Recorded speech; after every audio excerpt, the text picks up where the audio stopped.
Assalamualaikum warahmatullahi wabarakatuh. Perkenalkan, nama saya Nadia Rahma. Di sini saya ingin mempresentasikan tentang pendapatan dan ketimpangan dengan dosen pengampu saya yang bernama Bapak Wahyu Indrawan. Di sini saya ingin memulai presentasinya. Yang pertama, ada definisi pendapatan. Definisi pendapatan adalah hasil dari kegiatan penjualan barang atau jasa di sebuah perusahaan dalam periode tertentu. Sebenarnya, tidak hanya hasil dari penjualan, pendapatan sebuah perusahaan bisa juga berasal dari bunga dari aktiva perusahaan yang digunakan pihak lain, dividen dan royalti. Semuanya dijumlahkan dan dicatat dalam pembukuan perusahaan. Selain itu, pendapatan juga bisa didefinisikan sebagai biaya yang dibebankan kepada pelanggan atau konsumen atas harga barang atau jasa. Pendapatan merupakan faktor penting dalam perusahaan karena merupakan tolak ukur maju atau mundurnya sebuah perusahaan. Semakin besar pendapatan, perusahaan tersebut dinilai semakin maju, begitu pula sebaliknya. Di sini saya ingin menjelaskan tentang jenis-jenis pendapatannya. Yang pertama, pendapatan operasional. Pendapatan operasional merupakan hasil yang didapat langsung dari kegiatan operasional suatu perusahaan. Yang kedua, pendapatan bersih. Pendapatan dari hasil penjualan barang atau jasa setelah dikurangi faktor retur barang dan potongan penjualan. Yang ketiga, pendapatan kotor.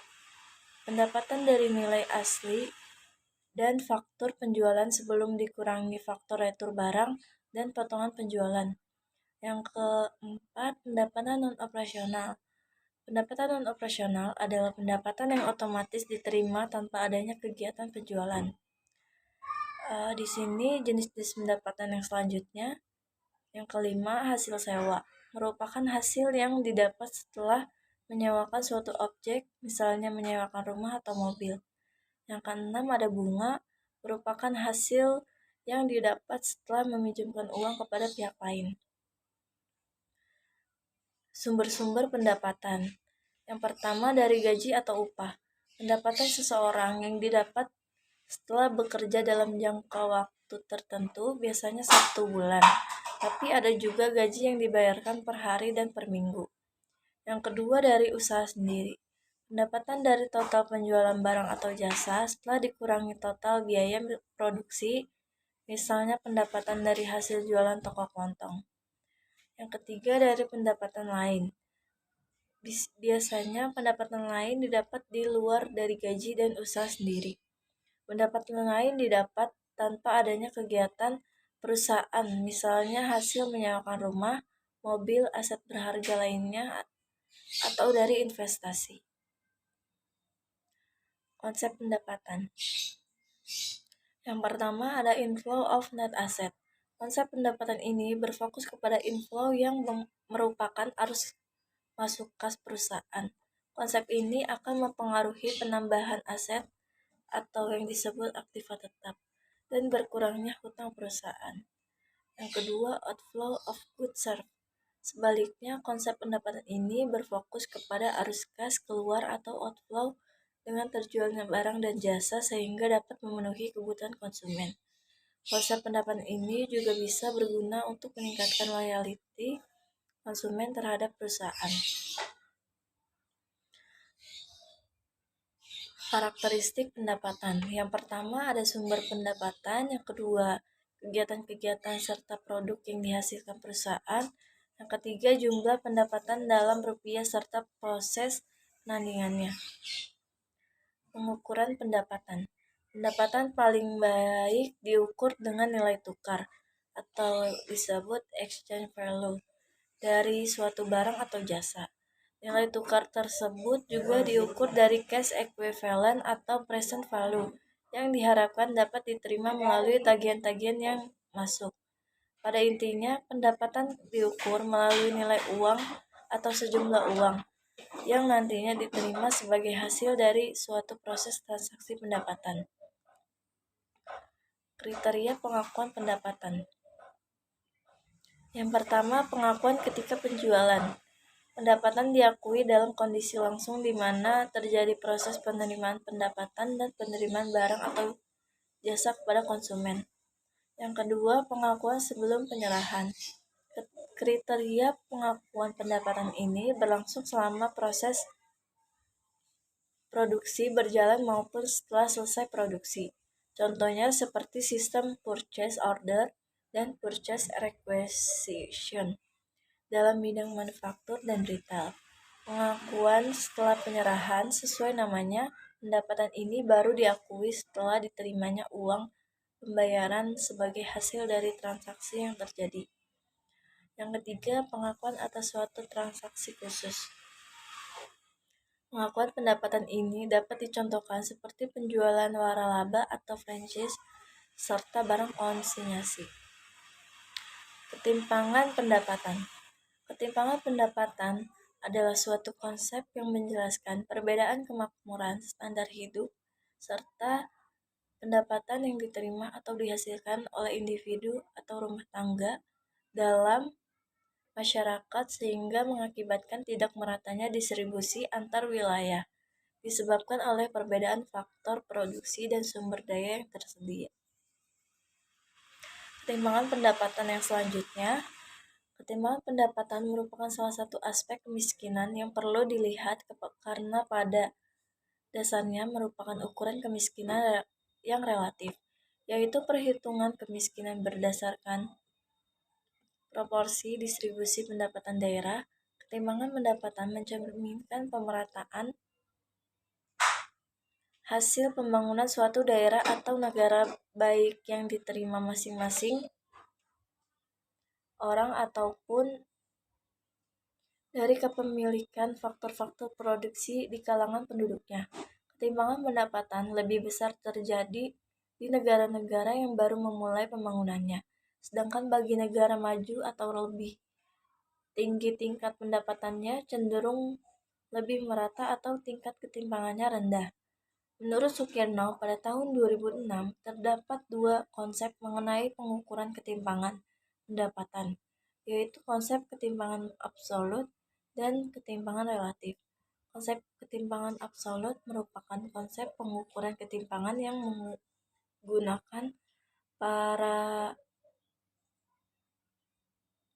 menggunakan parameter dengan suatu nilai distribusi pendapatan yang membandingkan besarnya pendapatan yang diterima oleh seseorang atau sekelompok anggota masyarakat dengan besarnya total pendapatan yang diterima oleh masyarakat secara keseluruhan. Penyebab ketimpangan pendapatan. Menurut Hajiji, pada tahun 2010,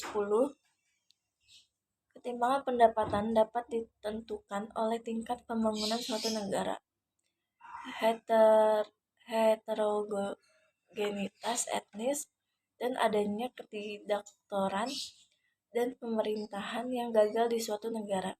Ketimpangan pendapatan akan terjadi pada tahap awal pertumbuhan ekonomi. Pada masa ini, distribusi pendapatan akan memburuk.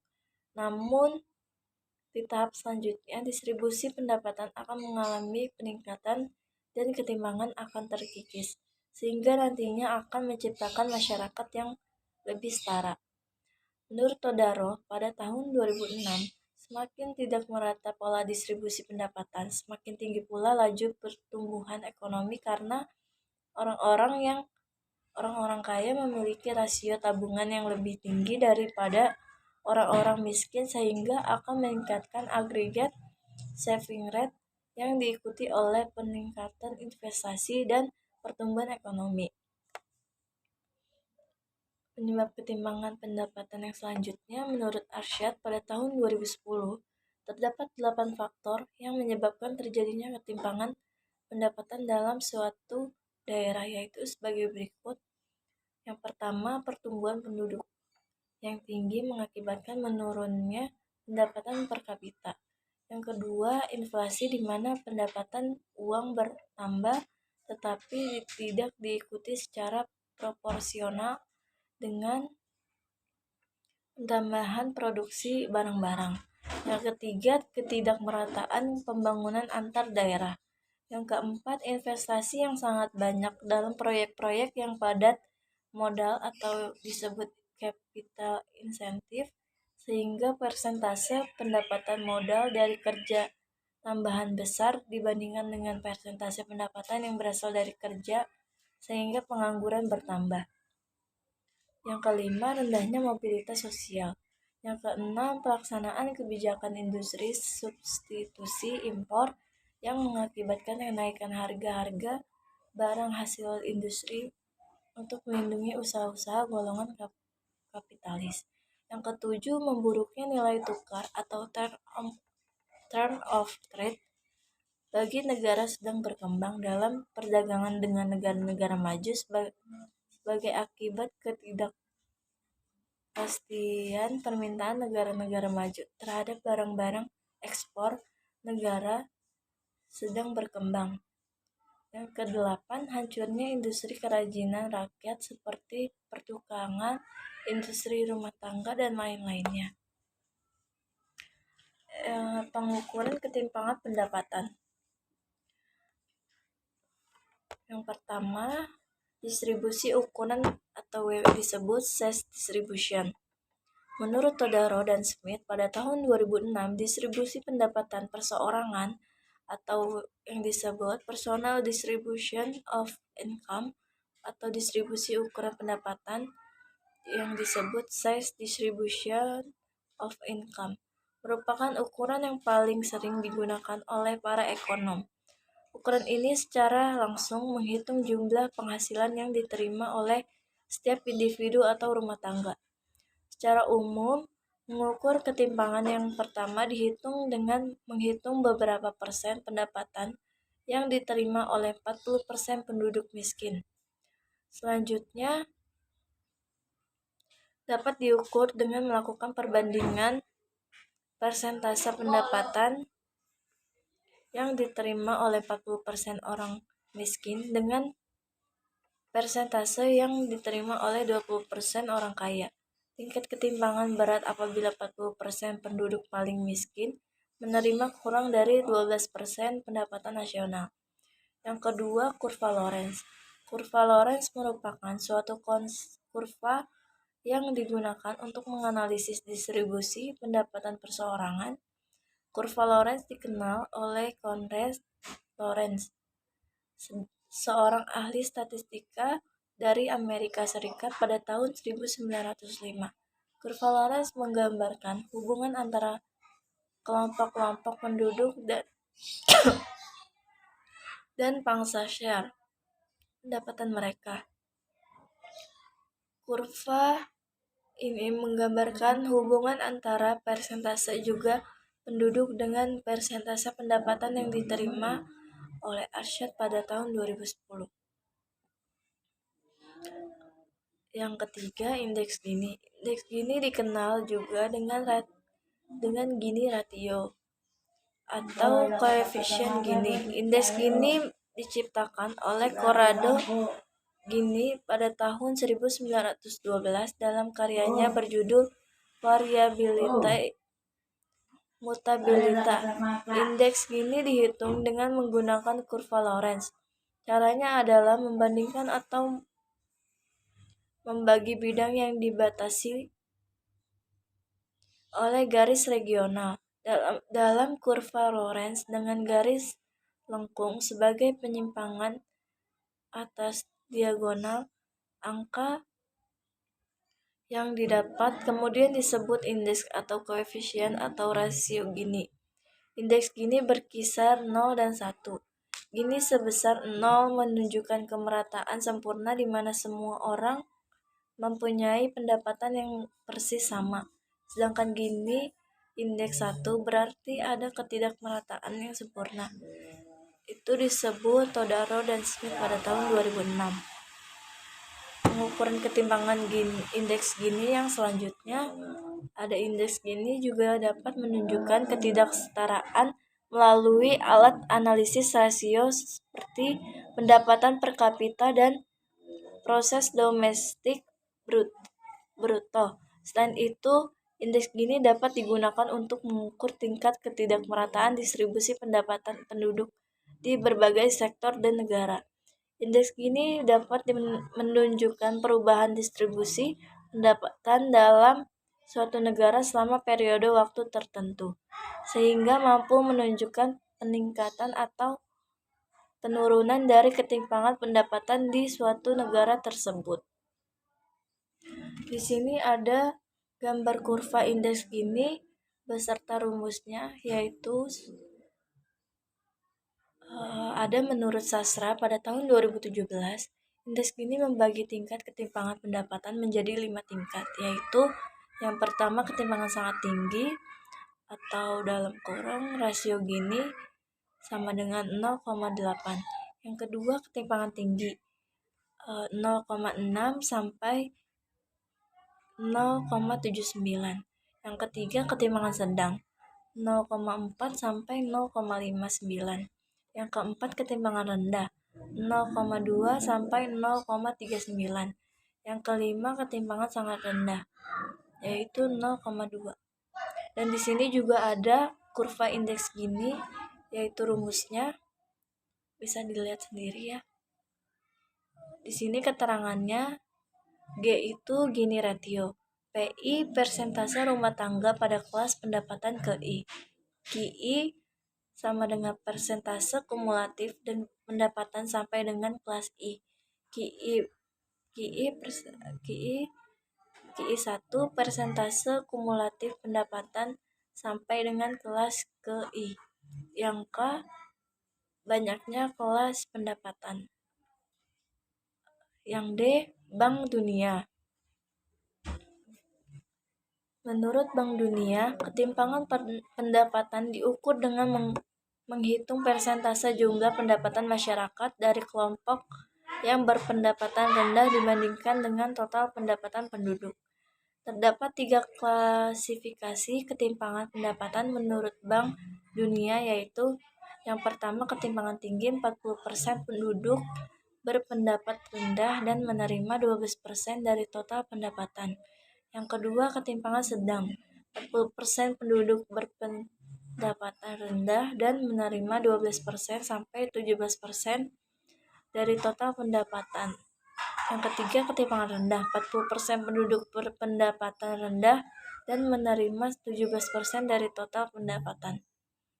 Kesimpulannya, penelitian ketimpangan distribusi pendapatan yang dipengaruhi oleh alokasi dana desa sebagai variabel utama dan beberapa variabel kontrol seperti pertumbuhan ekonomi, kemiskinan, belanja modal pemerintah, dan jumlah penduduk dapat disimpulkan sebagai berikut. Yang pertama, alokasi dana desa berpengaruh negatif dan signifikan terhadap ketimpangan distribusi pendapatan pada provinsi-provinsi di Indonesia. Dengan demikian, desentralisasi fiskal yang diarahkan untuk menekan angka Gini ratio sudah menunjukkan perbaikan terhadap distribusi pendapatan. Semakin tinggi besaran alokasi dana desa, maka diharapkan akan memperbaiki pola distribusi pendapatan setiap provinsi di Indonesia.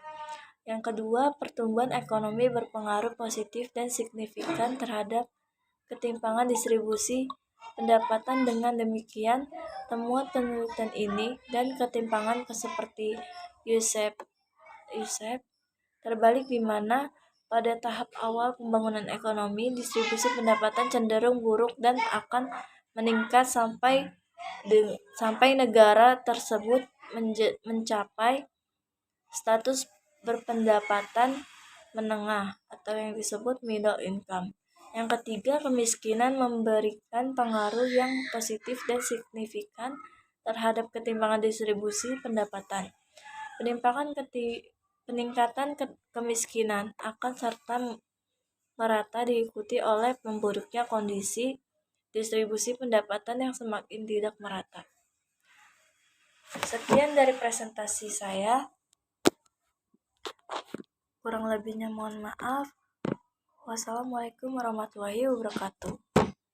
Bye bye. Jangan lupa subscribe and like and comment.